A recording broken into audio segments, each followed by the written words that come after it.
बिस्मिल्लाहिर्रहमानिर्रहीम नहमदुहु व नसल्ली अला रसूलिहिल करीम। आज हमने सूरतुल अहक़ाफ़, सूरतुल मुहम्मद, सूरतुल फ़तह, सूरतुल हुजुरात और सूरतुल क़ाफ़ की तिलावत की है। पहली सूरत सूरतुल अहक़ाफ़ है। सूरतुल अहक़ाफ़ मक्की सूरत है। इसके अंदर 35 आयात और 4 रुकू हैं। इस सूरत के अंदर अल्लाह ताला ने इस्लामी अक़ाइद का इस्बात किया है, रिसालत, तौहीद और क़यामत का।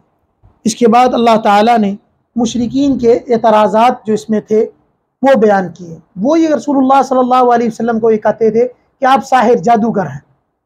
दूसरा उनका एतराज़ ये होता था कि आप ये कुरान ख़ुद बना के लाते हैं।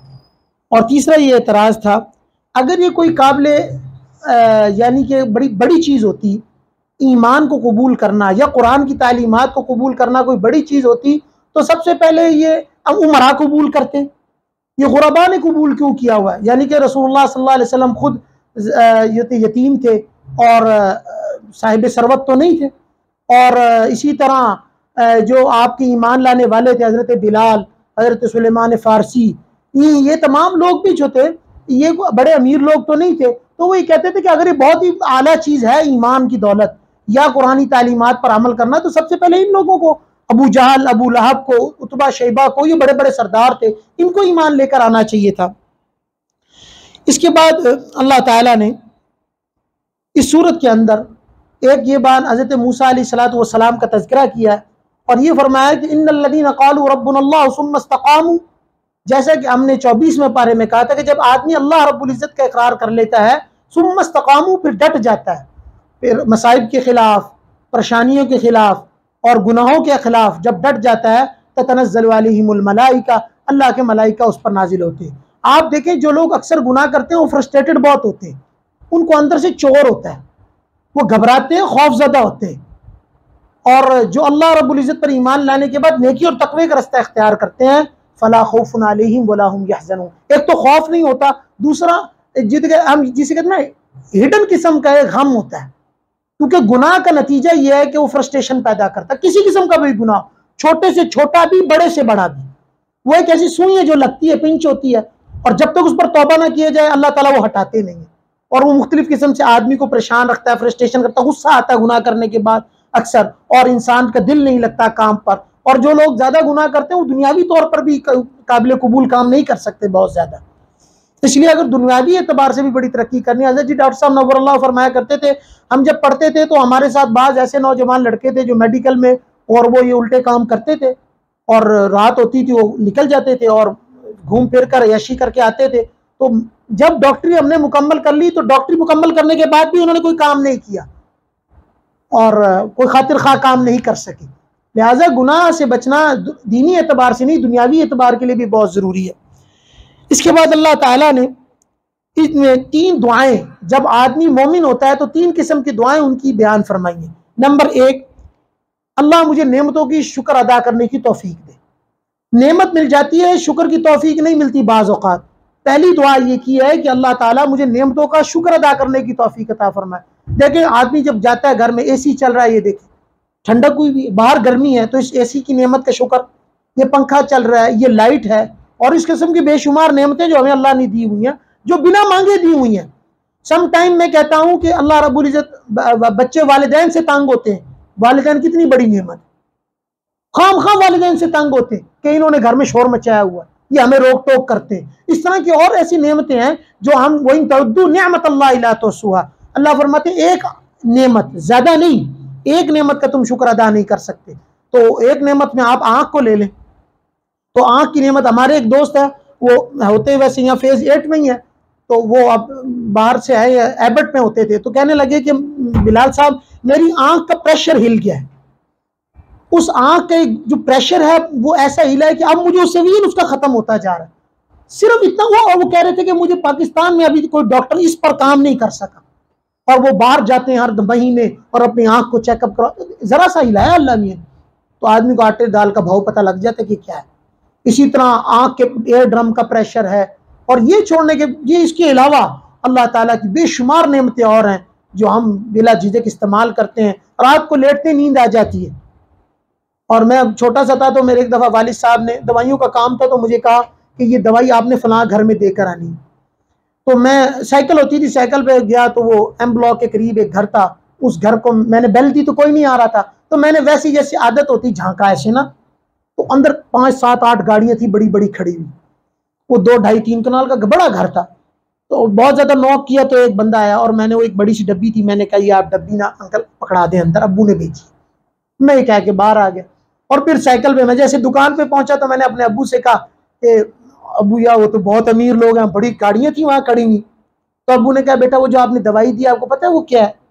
तो मैंने कहा मुझे तो नहीं पता। कहा वो फिनोबार्बिटोन है, अगर मैं वो आपको गोली खिला दूं 1 हफ्ता बिस्तरे से ना उठे। वो रोज 4 गोलियां खाता, उसको नींद नहीं आती।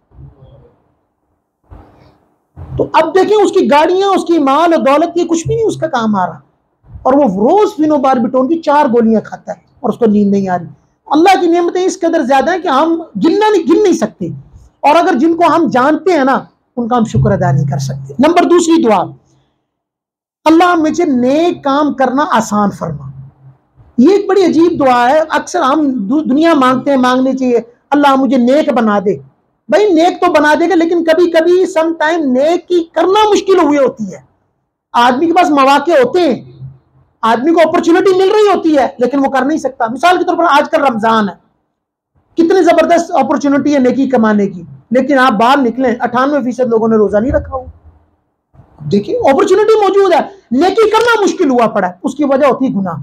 जब कसरत से गुनाह जिंदगी में होते हैं, अल्लाह में नेकी की तौफीक सलब कर लेते, फिर नेकी नहीं होती उससे।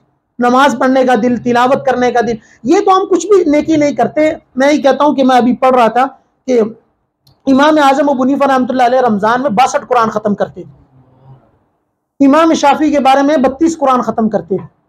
मैं एक औरत को जानता हूं, अभी हाल ही इसी रमजान में मैं उनसे मिल के आया हूं। आप यकीन माने डेली 42 पारे खत्म करती। उनकी उम्र 82 ईयर्स है, 82 ईयर्स उनकी एज है, रोज 42 पारास खत्म करती हैं वो।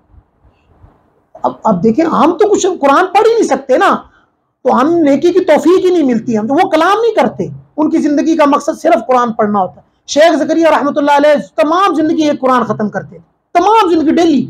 और जब आखिरी उम्र में हजरत की आंखों की बिनाई चली गई, बहुत कम नजर आता था, तो तब जाके हजरत ने कुरान पढ़ना छोड़ा। तो कुरान की तिलावत कसरत से करना तो हमारे बुजुर्गों का और तरीक था सहाबा का, लेकिन हमसे कुरान की तो अल्लाह से दुआ मांगना, अल्लाह मुझे नेकी करना आसान कर दे, ये मुझे मुश्किल ना हो, कि मुझे मौका भी मिला मैं नहीं कर सका। इसके बाद तीसरी दुआ, मेरी औलाद को नेक बना दे। ये दुआ इस कदर अहम है कि मैंने बहुत से दीनदार लोगों की भी औलाद को बहुत ज्यादा बिगड़ा हुआ देखा। सम टाइम हम लोगों की फिक्र में अपनी औलाद की फिक्र छोड़ देते, लिहाजा रोज रात को अपनी औलाद के लिए दुआ मांगे, अल्लाह मेरी औलाद को नेक साले बना। और दूसरा, जब गुस्सा आए तो औलाद को सामने से हटा दे और खुद भी हट जाए। जैसे कि मैंने गुज़िश्ता भी एक दर्स में कहा कि आदमी सम टाइम गुस्से में कुछ कह देता है, अल्लाह ताला उसको नोट करके कबूल फरमा लेते। और भी माओ को मैं खास तौर पर कहता हूं कि अपनी बच्चों को गुस्से के टाइम पर कुछ भी ना कहे, फौरन जगह बदल दे, बाहर निकल जाए, किचन से बाहर निकल जाए, कोई नुकसान हो जाए तो फौरन हट जाए। वरना आदमी गलती में कह देता है, कुछ भी कहता है तो तेरा कख ना रहे। अब इतनी सी बात कह दी और अगर कबूल हो गई तो उसका कुछ भी नहीं रहना बात। लिहाजा हमारे तो बुजुर्ग फरमाते हैं कि गुनाह, अच्छी अच्छी दुआओं को ना गुस्से में रटा मार ले, अल्लाह तेन हज कराए, इस तरह की दुआएं उसको बददुआ के तौर पर दें ताकि वो कबूल हो तो उसके लिए फायदा मंद हो। तो औलाद की नेकी के लिए दुआ मांगना, क्यों? ये औलाद हमारी बेहतरीन इन्वेस्टमेंट है जिसके पर हम पैसा लगा रहे हैं। सबसे ज्यादा पैसा हमारा औलाद पर लगता है। इंसान अपनी ख्वाहिशात को पीछे छोड़ देता है, मुंह का लुकमा छीन के उनको उतार करना अपने बच्चे के मुंह में डाल देता है। मुझे याद है वो इतना होता है कि वालिद एक अजीब चीज होती है। एक दफा मैं छोटा सा था, मैं अपने वालिद साहब के साथ बैठा था, तो वालिद साहब शहद का छत्ता जो होता है उसकी मोम जो होती है वैक्स, वो समेत उसके खा रहे थे। तो उन्होंने चम्मच वो डाला मुंह में, तो वो बाद में बबल साइड टाइप की कुछ बन जाती है, वो वैक्स आदमी चबाता रहता। तो मैं पास था, अब मैं छोटा सा था, मैं घूम रहा था कि मुझे दे दें वो। मैंने एक दफा उनके मुंह पे हाथ मारा, 2-3 दफा मारा, तो वो समझ गया, उन्होंने वो भी निकाल के मेरे मुंह में डाल दिया। अब बच्चा जो होता है, वालिदैन तो उसको अपना मुंह का नवाला छीन उतार के डाल देते हैं, लेकिन हम उनकी नेकी के लिए दुआ नहीं करते। जितनी मेहनत मैं उसको खाने खिलाने पे करता हूँ, अच्छा पहनाने पे करता हूँ, मैं अगर उसकी इतनी मेहनत उसकी नेकी पर लगाऊं तो वो मेरे लिए एक बेहतरीन इन्वेस्टमेंट है। और क़यामत में तो एक बुजुर्गों ने एक किताबों में वाकया लिखा है, एक बच्चा था, तो एक बंदे ने ख्वाब में देखा कि बहुत से लोग कुछ चीजें जमा कर रहे हैं और एक बंदा बैठा हुआ है आराम से दरख्त के साथ, कुछ भी जमा नहीं कर रहा। तो वो आदमी उसके पास गया और कहा कि ये सब क्या इकट्ठे कर रहे हैं और आप क्यों बैठे हुए हैं? कहा ये सब जो इनको बच्चों ने किसी ने नेकी भेजी है, ये अपने अपने हिस्से की नेकियां चुन रहे हैं, और मेरा बच्चा क्योंकि हाफिज है तो फलां हलवाई है तो वो रोज कुरान पढ़ता, मुझे मिल जाता, मुझे चुनने की जरूरत नहीं। वो कहते मैं उठा और जाके मैंने देखा उस बच्चे से मिला, तो वो कहता कि मैं डेली मिठाई बेचता हूँ, सारे दिन में एक कुरान खत्म कर लेता हूँ, अपने वालिद साहब को बख्श देता हूँ। उन्होंने कहा ये, कुछ दिनों बाद उन्होंने फिर ख्वाब देखा और देखा वो आदमी भी कुछ चुन रहा है। तो उन्होंने कहा आप अब क्यों चुन रहे हैं? उन्होंने कहा मेरा बच्चा जो है वो फौत हो गया, अब मुझे भी नेकियों की जरूरत है। तो औलाद ऐसी इन्वेस्टमेंट है कि एक दफा अगर इस पर कर दे, दीन बरदार बना दे, तो ये मिलता रहता है। जो भी नेक काम करेगा आपके खाते में ऑटोमेटिकली डलेगा। तो औलाद अल्लाह नेक बना, मेरे घर वालों को नेक बना, ये 3 दुआएं मांगी। इसके बाद अल्लाह ताला ने इस औलाद के बाद एक और औलाद का भी तज़किरा किया, वो औलाद जो नाफरमान औलाद होती है, जब उसको देख नेकी की बात कह जाए तो वो उफ उफ करती है और वो बात नहीं सुनती। अल्लाह ताला ने ऐसी औलाद से पनाह मांगी, अल्लाह हमें ऐसी औलाद नसीब करो, क्योंकि औलाद का गम बहुत बड़ा गम होता है, वो चाहे किसी भी किस्म का हो, वो दुनियावी एतबार से हो, दीनी एतबार से हो, किसी भी किस्म का होना, औलाद का गम बहरहाल गम है, लेकिन क्योंकि अल्लाह ताला ने इस पर रिवॉर्ड बहुत बढ़ा दिया है, इसलिए इस गम को बर्दाश्त करना चाहिए। इसके बाद अल्लाह ताला ने हजरत हूद का किस्सा तज़किरा किया है। हजरत हूद अलैहिस्सलाम ने अपनी कौम को बहुत दावत दी, वो ना माने, तो उन्होंने कहा क़ालू अजीतना लितअफ़िकना अन आलिहतिना फ़अतिना बिमा तइदुना इन कुन्ता मिनस सादिक़ीन, वो अज़ाब हम पर लेकर आए जिसका आपने हमसे वादा किया। ठीक है, उन्होंने कहा क़ाल इन्नमल इल्मु इंदल्लाह, इस अज़ाब का इल्म अल्लाह के पास है। अच्छा होगा क्या? अल्लाह ने क्या किया, पहले शदीद गर्मी, टेम्परेचर राइज किया। अच्छा, उनके जुस्से इतने इतने बड़े थे कि खजूर के दरख्त को वो उखाड़ लेते थे ऐसे जफ्फी डाल के, और उनके तने, उनके घर ऐसे बड़े बड़े थे कि वो पहाड़ों को खोद के बीच में घर बनाते थे। उनके बच्चे 300 साल की उम्र में बालिग होते थे, छोटी छोटी उम्रें नहीं होती थी उनकी। तो अल्लाह मियां ने क्या किया, पहले जब टेम्परेचर राइज किया, गर्मी हुई, तो वो बड़े परेशान हुए। अल्लाह मियां ने ठंडे बादल भेजे, जब वो बादल आए ना वो खुशी मनाने लग गए। उन्होंने कहा बल हुआ मस्ताजल, तुम जल्दी कर रहे हो, रीहुन फीहा अज़ाबुन अलीम, इसके अंदर ऐसी हवा है जो उखाड़ के फेंक देगी। और ऐसे ही वो आंधी आई, उनको ऐसे उठाया जैसे तिनकों को उठाते, और ऐसे पटखा, लिखा है कि उनके जिस्म ऐसे बिखरे पड़े थे जैसे कि खजूर के तने बिखरे होते। तो अल्लाह ने ऐसा अजाब भेजा। इसलिए रसूलुल्लाह सल्लल्लाहु अलैहि वसल्लम जब बादल आते थे, आंधी आती थी, आपका मुंह चेहरा तगय्युर हो जाता था, आप मस्जिद की तरफ भागते थे। आप फरमाते थे रसूलुल्लाह सल्लल्लाहु अलैहि वसल्लम कि पिछली उम्मतों पे अजाब आया हवा का, कहीं मेरी उम्मत पर ना आ जाए। पिछली उम्मतों पे अजाब आया है बारिश का, कहीं मेरी उम्मत पर ना आ जाए। आप मस्जिद का रुख करते थे, आज हम इंजॉयमेंट के लिए बाहर निकल जाते। इसलिए जब बादल गरजते हैं तो उसकी दुआ क्या सिखाई है, अल्लाहुम्मा ला तक़तुलना बिग़ज़बिक, अपने गजब से मुझे हलाक ना करना, वला तुहलिकना बिअज़ाबिक, और मुझे अपने अजाब से हलाक ना कर देना, वआफ़िना क़ब्ल ज़ालिक, और उससे पहले ही मुझे माफ कर दे। तो ये दुआ हमें सिखाई है। हम जब मौसम चेंज होता है कहते जी रोमांटिक मौसम हो गया, ठीक है, लेकिन हम जो है उसको इंजॉयमेंट करते। अल्लाह के नबी इंजॉय नहीं करते थे, घबराते थे कहीं अजाब ना आ जाए। इसके बाद अल्लाह ताला ने इस जमीन को आखिर में इस सूरत के फरमाया, जो कुछ रुए जमीन में है, आसमान में है, सबको मैंने पैदा किया है, लेकिन हैरानगी की बात है कि तुम मुझे छोड़ के उसकी इत्तिबा पर लगे वो जिसने कुछ भी पैदा नहीं किया। और रसूलुल्लाह से फरमाया कि आप इनको सब्र करें इनके कहने पर, उलुल अज़्म अंबिया की तरह। उलुल अज़्म अंबिया 5 बड़े अंबिया, जिसमें हजरत इब्राहीम, हजरत मूसा, हजरत नूह, हजरत ईसा और जनाब करीम रसूलुल्लाह सल्लल्लाहु अलैहि वसल्लम खुद 5 है। तो आप गुज़िश्ता जो उलुल अज़्म अंबिया थे, बल्कि हजरत दानियाल, हजरत ज़करिया, हजरत यहया, हजरत शुएब, बड़े बड़े अंबिया तमाम को शहीद भी किया गया, आरे से भी चीरा गया, उनकी तरह बर्दाश्त कीजिए, आप अपना काम कीजिए। इसके बाद सूरतुल मुहम्मद है। सूरतुल मुहम्मद जो है इसकी 38 आयात, 38 आयात हैं और 4 रुकू हैं। मुहम्मद, लफ्ज़ मुहम्मद अल्लाह ताला ने 4 सूरतों में इस्तेमाल किया। नंबर 1 सूरत आले इमरान, नंबर 2 सूरत मोहम्मद, नंबर 3 सूरत फतह, नंबर 4 सूरत अहज़ाब। इन 4 सूरतों में लफ्ज़ मोहम्मद के साथ पुकारा है, वगरना सिफात यासीन, ताहा, मुद्दस्सिर, मुज़म्मिल ऐसे लफ्ज़ों से आप अलैहिस्सलातु वस्सलाम को मुखातिब फरमाया। इस सूरत का मरकजी जो वो मजमून है, मरकजी वो जिहाद का। अल्लाह ताला फरमाते हैं अल्लज़ीना कफ़रू वसद्दू अन सबीलिल्लाहि अज़ल्ला अमालहुम, कुफ़ार के साथ देखें जिहाद तब वाजिब होता है, फर्ज हुआ कि जब कुफार ने मुसलमानों को हद से ज्यादा जुल्म सितम किया। रिएक्शन होता है, अल्लाह ताला ने एज ए रिएक्शन इसको जारी फरमाया कि जब आपके ऊपर चढ़ाई की है, आपके बीवी बच्चों को मार रहे हैं, आपकी औरतों की इज्जत लुट रही है, उस वक्त बेगैरती है अगर चुप करके बैठते हो। ये कौन सी पुरअमन मजहब है, ये कौन सी पुरअमन चीज है कि अगर आपकी बेटियों की इज्जतें लुटती रहे, आप तस्बीह मुसल्ला फेरते रहे। हर चीज का एक वक्त है। आदमी को भूख लगती है वो खाना खाता है, ऐसा नहीं होता नहाने लग जाए। आदमी को प्यास लगती है, ऐसा नहीं होता वो क्या कहते हैं पानी ना पिए, कपड़े पहनना न धोने लग जाए। नहीं, हर चीज का अपना वक्त सेट किया अल्लाह ताला ने। जब जिहाद सेट किए तो जिहाद करना पड़ेगा। और फरमाया कि अगर ये कुफार तुम्हारे ऊपर हमला करें तो तुम भी हमला करो और इनके मर्दों को भी मारो और कैदी बनाओ। वलौ यशाअल्लाहु लंतसर मिनहुम वलाकिन लियब्लुवा वल्लज़ीना क़ुतिलू फी सबीलिल्लाह फलन युज़िल्ला अमालहुम। और फरमाया कि जो अल्लाह के रास्ते में जिहाद करता है उसके अमल ज़ाया नहीं करते अल्लाह। 2 कतरे अल्लाह को बहुत ज्यादा पसंद है, बाज़ ने 3 भी लिखी। नंबर 1, वो जो अल्लाह के रास्ते में जिहाद करते हो गिरने से पहले माफी हो जाती है। नंबर 2, कुर्बानी, खून का कतरा गिरने से पहले माफी हो जाती है। नंबर 3, आंख का कतरा, आंसू गिरने से पहले अल्लाह ताला गुनाहों को माफ कर देती है। और फरमाया जो आंख अल्लाह के रास्ते में हिफाजत करते हुए जागती है, वो जहन्नम की आग कभी भी नहीं लग सकती उसको।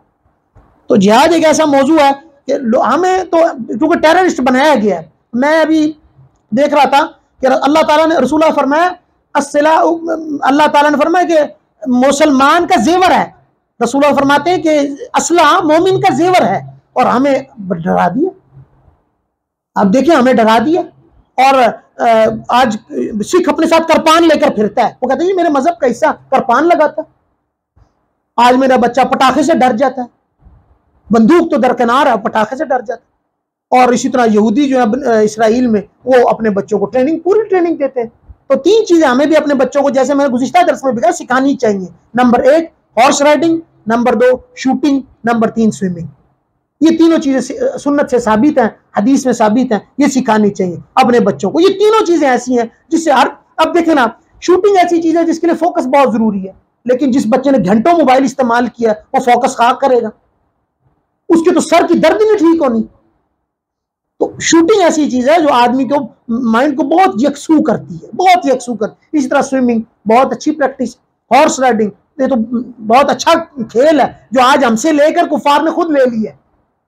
और वो उनके यहाँ घोड़ों की नस्लें, हमारे यहाँ घोड़े की नस्ल कोई नहीं है। तो ये तीनों चीजें, इसका मौजूद याद है। उसके बाद अल्लाह ताला ने सूरत में जन्नत वालों का जिक्र किया।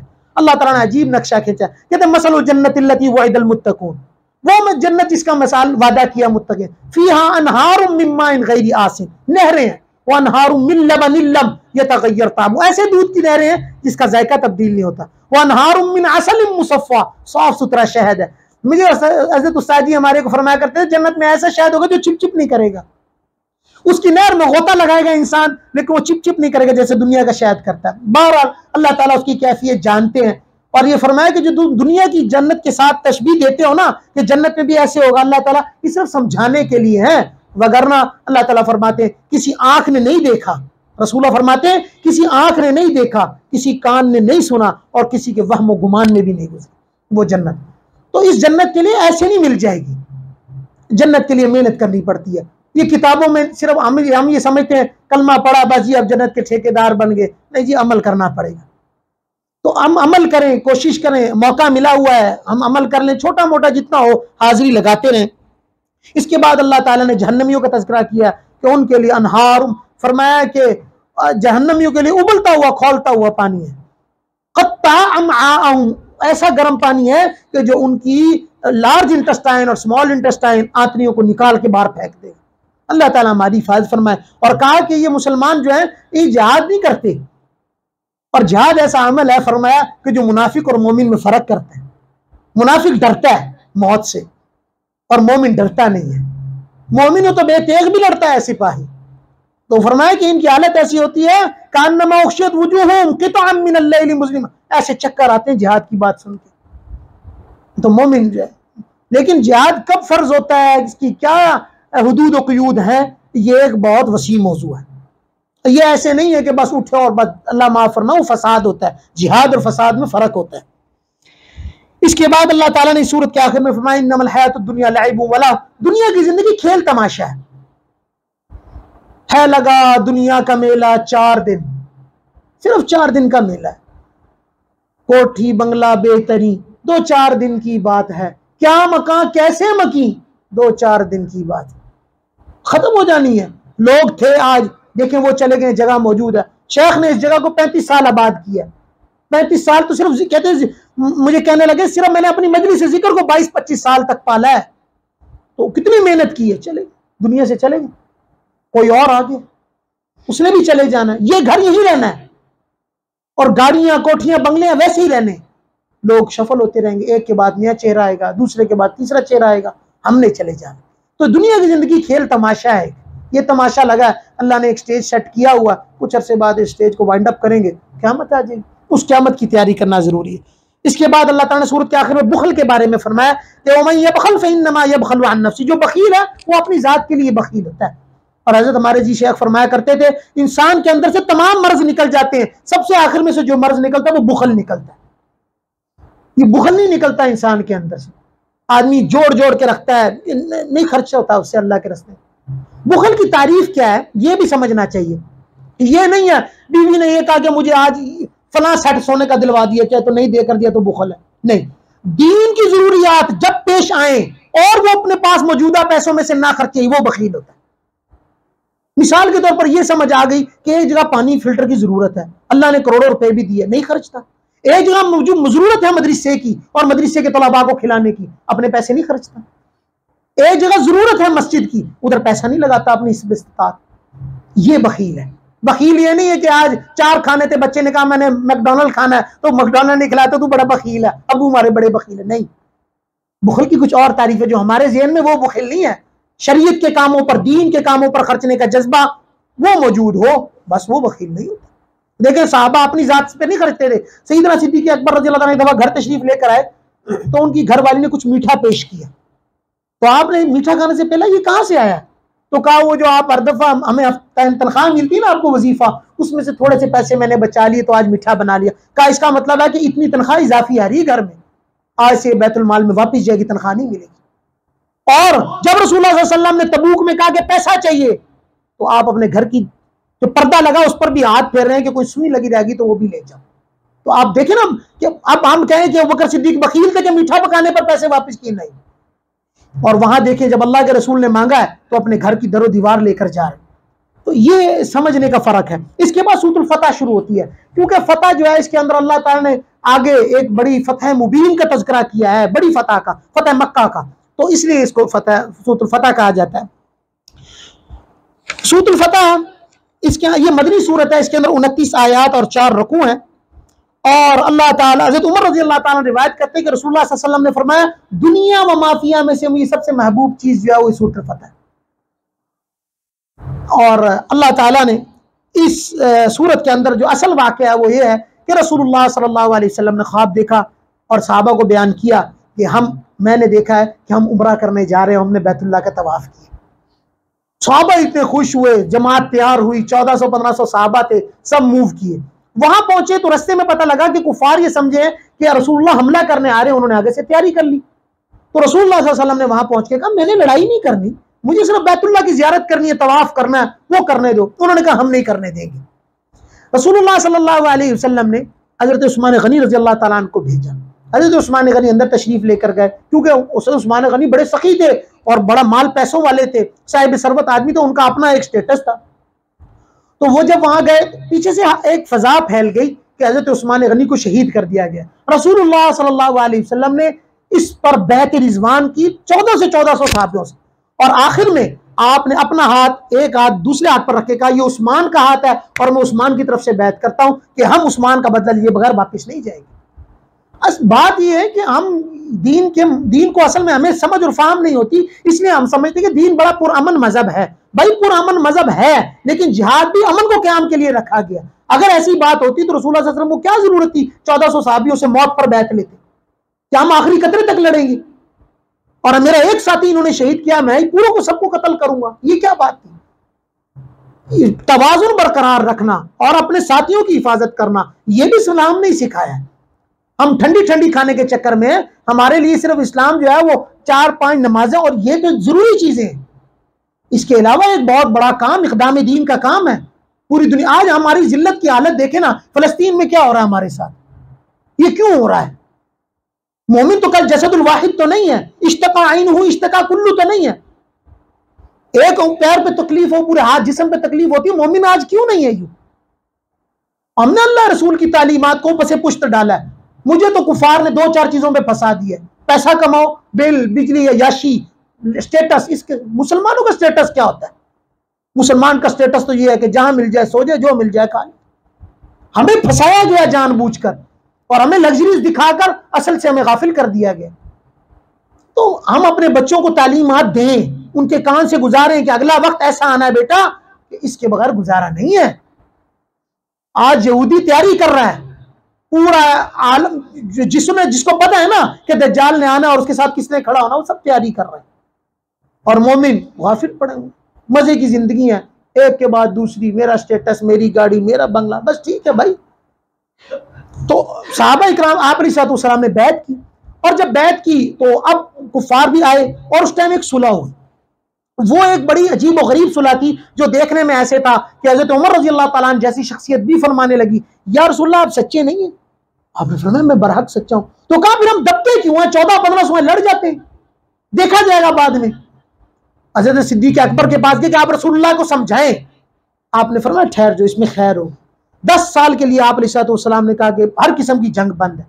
इसका फायदा क्या हुआ? उस वक्त तो साहबा को समझना है, दिल गिरफ्तार भी हुए, यार ये क्या है, आज लड़े बगैर ही चले गए ना उम्रा किया।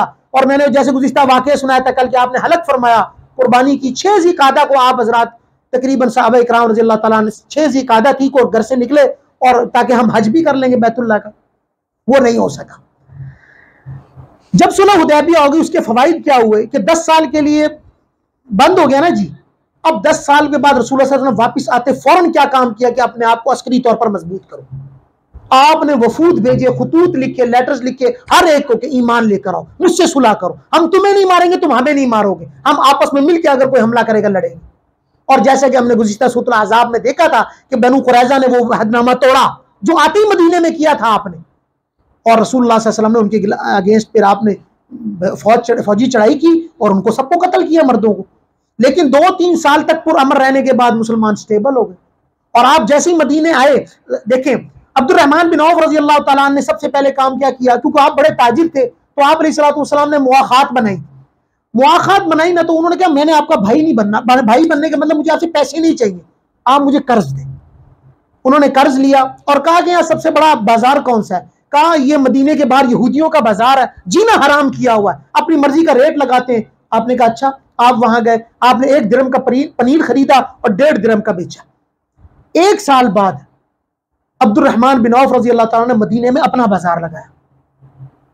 1 साल बाद अपना बाजार लगाया और यहूदियों के बाजार को ठप कर दिया। आपके फिर उसूल हैं तिजारत के बड़े जबरदस्त, तो वो हमें पढ़ने पढ़ाने चाहिए। तो आप अलैहिस्सलाम जब मदीने में है, आप सेटल हुए सुलह हुदैबिया के बाद, और ऐसे शानदार सेटल हुए कि उनको खुद उनको फिर समझ आई कि हमने किया क्या अपने हाथों से। देखें अगर अस्करी जंग रहती और सुलह ना होती तो मुसलमानों से लड़ाइयां झड़पें होती रहती, लेकिन ऐसा नहीं हुआ। और फिर अल्लाह ताला ने इसमें बयान किया लक़द रज़ियल्लाहु अनिल मुमिनीन। अब देखें अल्लाह यहाँ गारंटी दे रहा है, सर्टिफिकेट दे रहा है, लक़द रज़ियल्लाहु अनिल मुमिनीन इज़ युबायिऊनका तहत अश-शजरा, जिन्होंने हुदैबिया के मौके पर दरख्त के नीचे बैत की है। अल्लाह कह रहा है ये सर्टिफाइड मोमिन है, अल्लाह इनसे राजी है। आज एक फरका कहता है कि वो तो सब मुर्तद हो गए थे ना, उज़बिल्लाह मिन ज़ालिक। अल्लाह सर्टिफिकेशन दे रहा है और ये उसके खिलाफ खड़े हो रहे हैं। इसके बाद अल्लाह ताला ने सूरत में मुहम्मद रसूलुल्लाह सल्लल्लाहु अलैहि वसल्लम जब बीमार हो गए तो आप अलैहिस्सलाम ने एतकाफ फरमाया था, मस्जिद के साथ ही आपका हुजरा था। तो आपने न देखा सैयदना सिद्दीक़ अकबर जमात करवा रहे हैं और आपने पर्दा हटाया तो सहाबा की जमात तैयार, एक से बढ़कर एक सहाबी, सैयदना सिद्दीक़ अकबर, उमर, उस्मान, अली, हुज़ैफा, अबू उबैदा, खालिद बिन वलीद, क्या नाम है। और ऐसे ऐसे बड़े लोग कि अकल हैरान रह जाती है। जब आपने देखा तो आप मुस्कुराने लगे और आपने तो ये आयतें उतरी, मुहम्मद रसूलुल्लाह वल्लज़ीना आमनू माअहु अशिद्दाउ अलल कुफ़ार रुहमाउ बैनहुम, कुफ़ार के लिए वो संग पत्थर हैं। उनका नाम सुन के, सहाबा का नाम सुन के कुफार के जिस्म कांपते। मैं ये कह रहा था सहाबा का क्या आलम होगा। बायजीद यल्दरम, ये उस्मान गाजी का जो पोता था उसका नाम था बायजीद यल्दरम। बायजीद यल्दरम के बारे में, यल्दरम तुर्की जुबान में बिजली को कहते हैं। उसके बाद उनके बारे में लिखा है कि वो जब ये कहते थे ना किसी भी बादशाह को, एक तो उन्होंने जब हमला किया तो ना सब बादशाह गिरफ्तार किए, गिरफ्तार करने के बाद दोबारा छोड़ दिए और कहा कि मैं मौका दे रहा हूं, जाके तैयारी करो, ये ना हो कि ऐसे कह दिया हमें तैयारी का मौका नहीं दिया, मैं दोबारा हमला करूंगा और फला फला तारीख को अपने घोड़ों को तुम्हारे गिरजों में खाना खिलाऊंगा। वो जिस तारीख को कहते थे उससे पहले लोग शहर छोड़कर चले जाते थे, तो उनका नाम सुन के कांपते थे। तो मैं कहता हूं हज़रत उमर फारूक, उस्मान गनी, हजरत खालिद बिन वलीद, अबू उबैदा बिन जर्राह, अब्दुर्रहमान बिन औफ, साद बिन वक्कास, तलहा, अबू जर फिल जन्नह, क्या लोग थे। तो आपने फरमाया, अल्लाह ताला फरमाते हैं रुहमा बैनहुम, आपस में मोहब्बत है, कुफार के लिए सख्त है। आज हम आपस में गिल्ज़त है, यूरोप के लिए हम नरम गोशा रखते हैं। मैं अपने भाई को खाना नहीं खिला सकता अपने साथ, और यकीन माने खुदा की कसम अगर कोई काफिर आ जाए ना, मैं उसको अपने कपड़े देने के लिए तैयार हूं, अपना बेडरूम देने के लिए तैयार हूं, लेकिन मेरा मोमिन भाई, उसके लिए कोई मेरे लिए दिल में नरमी नहीं। ये है हमारा और सहाबा का फर्क, ये है हमारा और रसूलुल्लाह सल्लल्लाहु अलैहि वसल्लम की तालीमात का फर्क, जो हमने सीखा नहीं। और आपने फरमाया कज़रअइन अखरज शतअहु फआज़रहु फस्तग़लज़ फस्तवा अला सूक़ी युजिबु ज़ुर्रा, कि अल्लाह ने अजीब मिसाल दी कि एक अमाली था, उसने खेती बाड़ी की और उसमें एक हल जोता और उसके बाद उसमें से बीज डाला और फल निकला, और ऐसी युजिबु ज़ुर्रा, जिसने खेती लगाई वो देख के कहता है क्या शान है, लियग़ीज़ बिहिमुल कुफ़्फ़ार, कुफ़्फ़ार पे बड़े सख्त हैं वो लोग। ये सहाबा की जमात थी।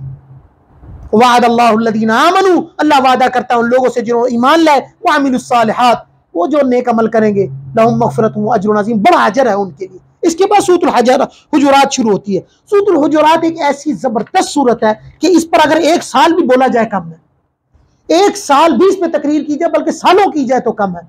इसके चीदे चीदे अहम मज़ामीन पर मैं जल्दी से नजर डालता हूँ। सूरतुल हुजुरात मदनी सूरत है, इसमें 18 आयात और कुल 2 रुकू हैं। सूरतुल हुजुरात सबसे पहले आदाब नबवी सिखा है कि नबी का अदब क्या है।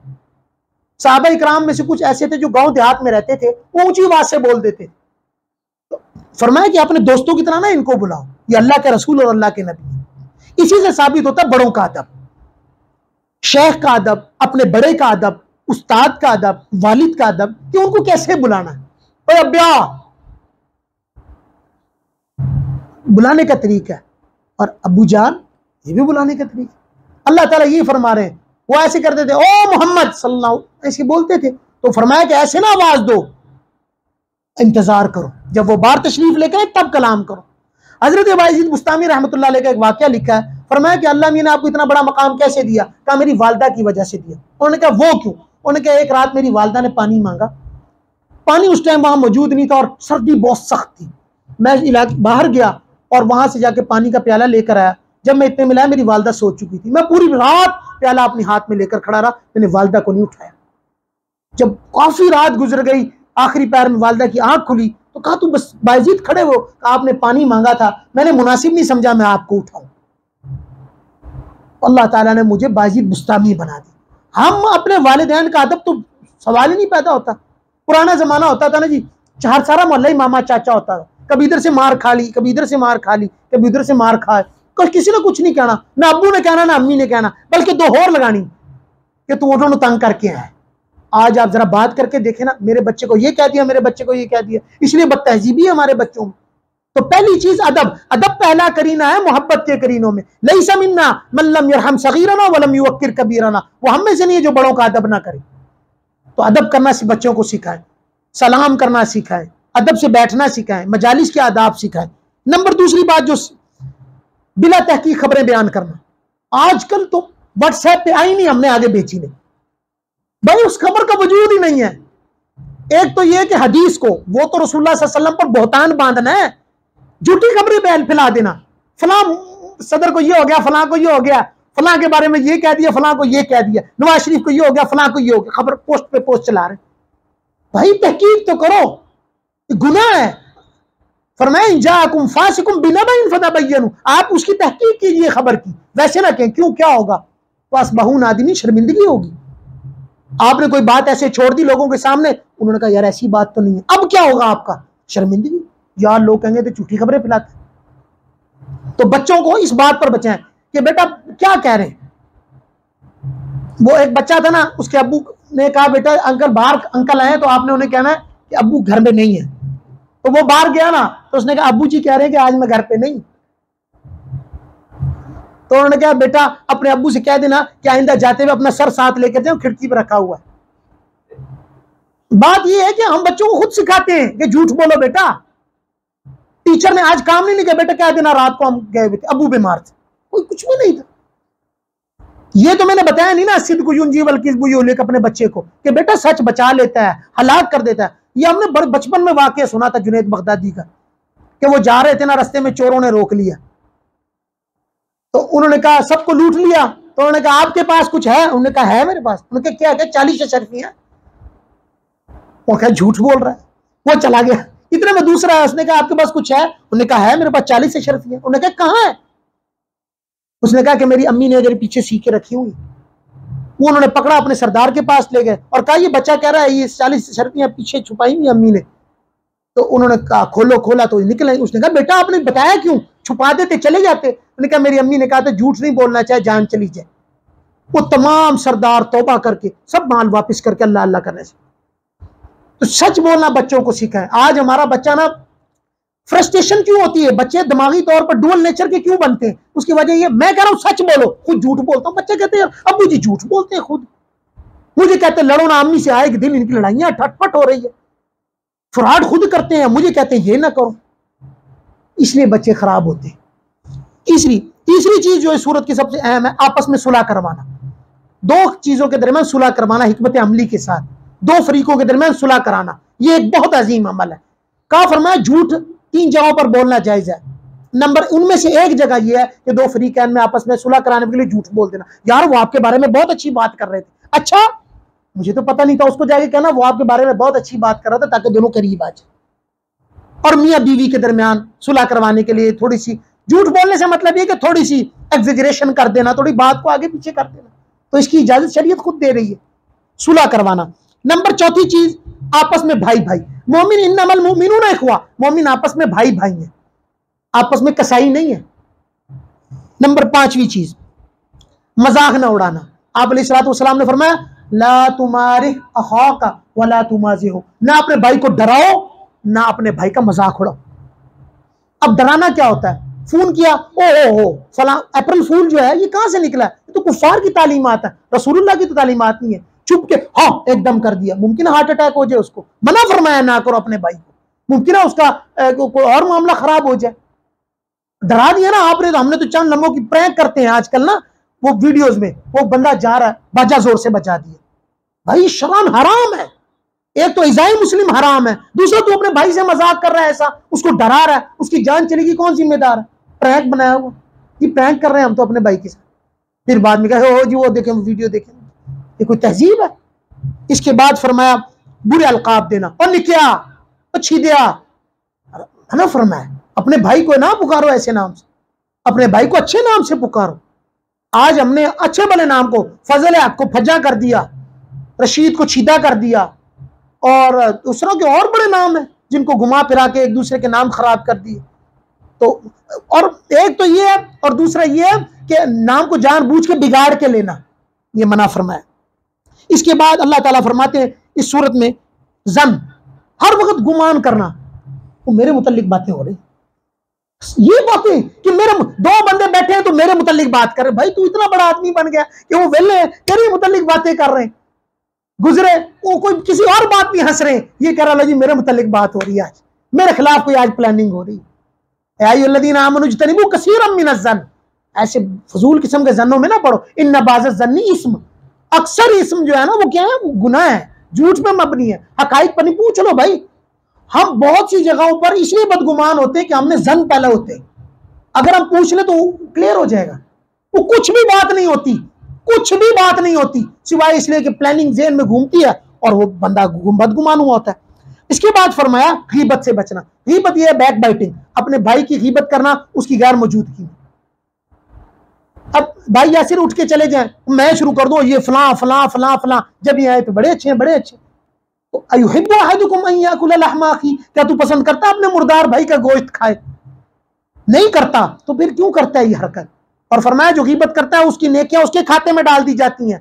तो एक साथी बुजुर्ग थे ना, उसी ने उनसे कहा कि फलां आदमी आपकी बहुत गीबत करते हैं, उन्होंने मिठाई का डब्बा लेकर भिजवाया, कहा ये उनको मेरी तरफ से हदिया कर देना। भाई बगैर मुशक्कत के नेकियां मिल रही, इससे बड़ी भी कोई चीज होती है? तो भाई हम गीबत करते हैं, गीबत ना करें एक दूसरे की। और नौजवान तो गपशप का नाम ही गीबत है। कमाल ये कि क्या कर, अच्छा मैं हैरान हूं आज तक, मेरी ये बात समझ नहीं लगी। एक आज यार जरा सैर सपाटा करके आए, बदनजरी का नाम सैर सपाटा रखा हुआ, मॉल में जाना, बाजार में घूमना, बच्चियों को अल्लाह माफ फरमाए एक दूसरे की माँ बहन को देखना और क्या एंजॉय कर रहे हैं सैर सपाटा, और गीबत कर रहा है अपने भाई की। और क्या कर रहा है, आजा गपशप करते हैं यार, जिधर से शुरू हुए वहीं खत्म करते हैं। भाई गीबत ना करें, अपनी बातें करें और बहुत सी बातें। इसके बाद फरमाया तजस्सुस से बचना। तजस्सुस कहते हैं टो लगा के किसी की बात सुनना अपने भाई की, किसी तरह भी मेरे कान में इसकी बातें पता लग जाए क्या बातें कर रहा है। लगाई बुझाई करना औरतों के अंदर बड़ी आला दर्जे की वस्त पाया जाता है कि वो क्या करती है, दूसरों की बातें सुन के इधर, इधर की बात सुन के इधर। इसके बाद फरमाया निस्बत पर फख्र करना। हम सैयद हैं, हम भट्टी हैं, हम राणे, हम राजपूत हैं। इन्ना जअलनाकुम शुऊबन व क़बाइल लितआरफू, ये इसलिए बनाया ताकि जान पहचान हो सके, वगरना अल्लाह के यहाँ इन्ना अक्रमकुम इंदल्लाहि अत्काकुम, अल्लाह के यहाँ तो अब बिलाल हबशी और आप अबू बकर सिद्दीक का कोई जोड़ है? अबू बकर सिद्दीक सैयद हाशमी सरदार खानदान की औलाद, बिलाल हबशा गुलाम, मोटे होंठ, काला चेहरा, कोई जोड़ ही नहीं है। तकवे का मुकाबला है, दोनों ने भाई तकवे के बनाए। मेरी आपकी दोस्ती, हम सब की दोस्ती एक दूसरे, मन अहब्ब लिल्लाह व अबग़ज़ लिल्लाह व अता लिल्लाह व मना लिल्लाह फ़क़द इस्तकमल ईमान। मेरी दोस्ती इसके साथ माल के लिए, मेरी इसकी दोस्ती अल्लाह के लिए, मेरी इसके मना करना अल्लाह के लिए, मेरा इससे गुस्सा खाना अल्लाह के लिए, मेरा इससे मोहब्बत रखना अल्लाह के लिए, तब ईमान मुकम्मल होता है। आजकल हम अपनी पर्सनल इंटरेस्टीज की वजह से एक दूसरे से मोहब्बत करते हैं, वरना असल मोहब्बत क्या है? असल मोहब्बत तो अल्लाह के लिए। आपने रसूलुल्लाह फरमाया मैंने अब तक किसी को दोस्त ही नहीं बनाया, अगर बनाना होता मैं सिद्दीक को बनाता, सिद्दीक अकबर को। कोई आपस में कोई है ही नहीं, सिर्फ अल्लाह की रजा के लिए दोस्त बनाइए। इसके बाद अल्लाह ताला ने इस सूरत के आखिर में फरमाया यमुन्नून अलैका अन अस्लमू, तुम ईमान लाकर मुझ पर एहसान नहीं किया, बल्कि एहसान ये कि मैंने तुझे ईमान की दौलत दी थी। यमुन्नून अलैका अन अस्लमू, तुम एहसान जितलाते हो कि तुम लोग ईमान लेकर आए। कुल्ला तमुन्नू अलैया इस्लामकुम, मैंने एहसान किया है, आप कह दीजिए अल्लाह के नबी ये एहसान है कि तुम्हें ईमान की दौलत दी गई है। वरना हज़रत उमर सिद्दीक, उमर फारूक फरमाया करते थे ना, ओ उमर तू वही है जो लोगों के ऊंट और बकरियां चराया करता। तो हम भी यही होते, हमारे पास ईमान ना होता तो आज हम यहूदी होते, कोई मजूसी होता, कोई नौज़बिल्लाह मुशरिक होता, तो क्या होता, कोई क्या होता। अल्लाह का शुक्र अदा करना चाहिए। इसके बाद आखिरी सूरत सूरतुल काफ है। सूरतुल काफ के अंदर अल्लाह ने, मक्की सूरत है, 45 आयात, 45 और 4 रकू है। इस्लाम के बुनियादी अकायद इसके अंदर बयान किए गए हैं। अल्लाह ताला कुरान की कसम खा के बयान फरमा रहे हैं कि मैं तुम्हें दोबारा जरूर पैदा करूंगा। और इस सूरत का असल मौजू, अहम मौजू कि वलक़द खलक़नल इंसान व नअलमु मा तुवस्विसु बिही नफ्सुहु, हम इंसान की शरक से भी ज्यादा करीब है। अब करके दिखाओ जो कुछ करना। अयहसबु अन लम यरहु अहद, कोई गुमान करता कोई उसको नहीं देख रहा। भाई देख रहे हैं, हम देख रहे हैं, हम देख रहे हैं, आप कर ले, हमने, वो कहते हैं अल्लाह नहीं कहते जो करना है कर ले, इससे भी ज्यादा करीब है। और फरमाया कि वलक़द खलक़नल इंसान व नअलमु मा तुवस्विसु बिही नफ्सुहु व नहनु अक़रबु इलैहि मिन हब्लिल वरीद, और जब इंसान का मौत आएगी फ़कशफ़ना अन्का ग़िताअका फ़बसरुका अल-यौम हदीद, तो नाफरमानों को हम जहन्नम में डाल देंगे। और क़यामत के दिन अल्लाह ताला फरमाते हैं वजात सकरतुल मौत बिल हक, इससे पहले माजरत फरमाया कि मौत की जो सख्ती है वो बरहक है। सकरात एक बीच में ट्रांस की हालत होती है, जब इंसान इस दुनिया से दूसरी दुनिया में मूव कर रहा होता है, उसको ट्रांस की हालत का फरमाया कि ये बरहक है। जैसा कि इंसान को बेहोश किया जाए और उसके बाद जब होश में आ रहा होता है तो एक बीच में एक कंडीशन होती है, आवाजें सुन रहा होता है और कुछ बोल रहा होता है, समझ नहीं लग रही होती उसको। इसी तरह ट्रांस की हालत होती है, इंसान दुनिया से आखिरत में जाता है। अल्लाह ताला कह रहे बरहक है, सब पर आएगा। और फिर आखिर में इस सूरत के फरमाया यौम नक़ूलु लिजहन्नम हलिम तलाती व तक़ूलु हल मिन मज़ीद। अल्लाह ताला क़यामत के दिन जब जहन्नम को पेश करेंगे तो वो कहेगी और मेरे अंदर डालो, और मेरे अंदर डालो। और अल्लाह ताला कुफ़ार को, नाफरमानों को उसमें डाल के भर देंगे। और इस सूरत में फरमाया कि मन खशियर रहमान बिल गैब, गैब कहते हैं कि कोई नहीं देख रहा ना, तब इस मोबाइल का गलत इस्तेमाल ना, इसको कहते हैं गैब। कहते हैं कोई भी नहीं ना देख रहा, मुझे जानता है, सारा हिसाब मेरे पास है, माल गलत ना खाए। जानता हो कोई भी नहीं ना देख रहा, मैं किसी के हुकूक ना मार, इसको कहते हैं मन खशियर रहमान बिल गैब, अकेले में अल्लाह से डर जाए। वजा बिक़ल्बिन मुनीब, और दिल लेकर आया ना ऐसा संवरा हुआ दिल, रुजू करने वाला दिल अल्लाह की तरफ, तो उसको कहेंगे उदखुलूहा बिसलाम, जन्नत में दाखिल हो जाए। लहुम मा यशाऊना फीहा वलदैना मजीद, जो चाहेगा उसके लिए उस जन्नत में होगा, और भी मजीद जो वो चाहेगा। अल्लाह ताला हमें सही मानों में कुरान की तालीमात पर अमल करने की तौफीक अता फरमाए। तो आखिर दावाना अनिल हम्दुलिल्लाहि रब्बिल आलमीन।